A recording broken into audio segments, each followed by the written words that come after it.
Messieurs, dames, le Comedy Club, attention, je veux que vous envoyiez la sauce.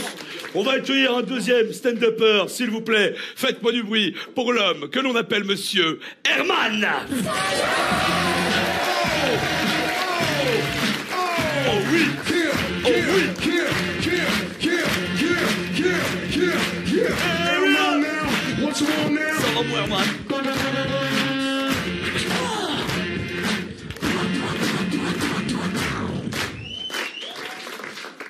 Moi, je m'appelle Herman et je viens de Lyon. Autant vous dire tout de suite, c'est mon prénom qui est plus grave. Il est dégueulasse. Je l'aime pas du tout.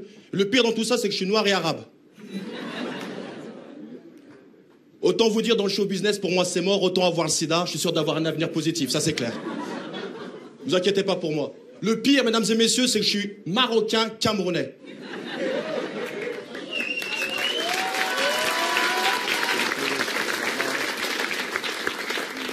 Mais souvent, j'ai d'autres réactions comme qu'est-ce que c'est que cette merde? Noir et arabe dans le même corps? Le bruit, l'odeur dans le même corps? Rassurez-vous, j'ai dit la même chose à mon père. Papa, c'est quoi cette merde, papa? Parce que toi, t'es noir, elle c'est une arabe, t'es né au Cameroun, elle est née au Maroc, toi tu parles noir et elle parle arabe, papa. C'est péché cette merde à la base, papa. Je sais pas, vos ADN, ils sont pas bons, il y a un truc qui va pas, dis-moi la vérité. Hein, c'est l'amour, c'est le destin? Non. C'est une soirée Zouk qui a mal tourné.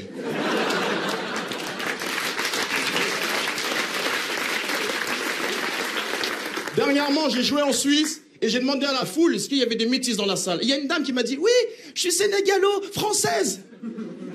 Ça, c'est pas un métissage, hein, c'est un sauvetage, qu'on soit clair, d'accord? C'est différent.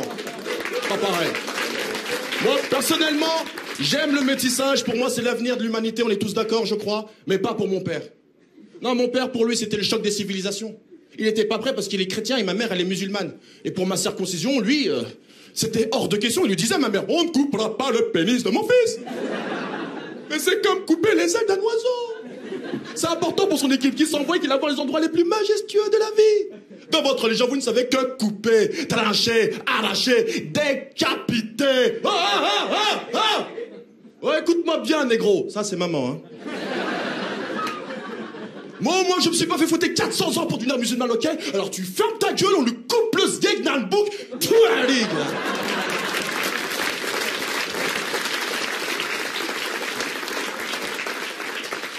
Après cette petite négociation assez houleuse, ils ont décidé de couper la poire en deux.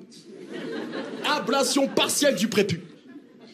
Bon, pour vous la faire en mode fruits et légumes, ça veut dire que j'ai un zizi mi-figue mi-raisin dans l'histoire. Bon, vous connaissez Booba? Vous connaissez? Bah ouais, tu le connais. Bah moi, dans mon calbar, j'ai le même, frère. Gros, noir, et on voit que la moitié de son visage, frère. Attends, mais moi et B2O, parce que je l'appelle comme ça, B2O, parce que hein, il est balèze. Moi et B2O, on a pas mal d'histoires. Dernièrement, j'ai rencontré une meuf incroyable. Elle avait un visage dessiné, un pétard. Le seul petit défaut, je pense qu'elle était anorexique. Non, je sais, non, maintenant on dit vegan, pardon, excusez-moi.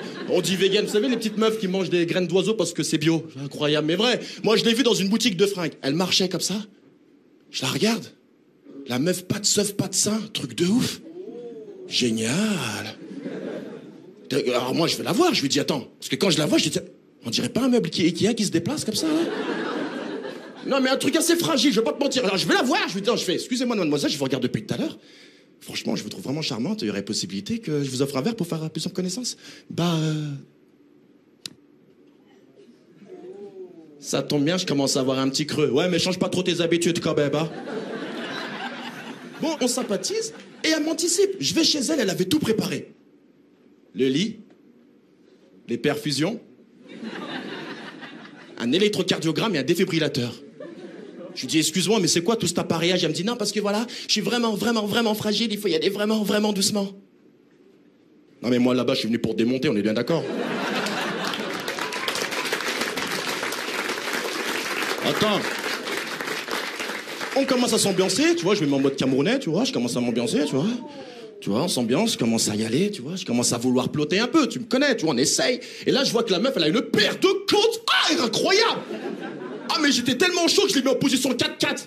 4 pattes, tu m'as suivi, j'ai pris mon allant et pas, j'ai entendu clac. Mais je lui ai dit à la base, si tu veux faire des cochonneries avec un mec, bois un Actimel, merde. Attendez, pour ceux que j'ai choqués, à la base, je n'étais pas venu pour jouer aux osselets, d'accord? Merci, je m'appelle Herman, au revoir. Si. Faites-moi du bruit pour Herman, s'il vous plaît. Merci Herman. On est toujours au Comedy Club, messieurs dames, avec notre invité.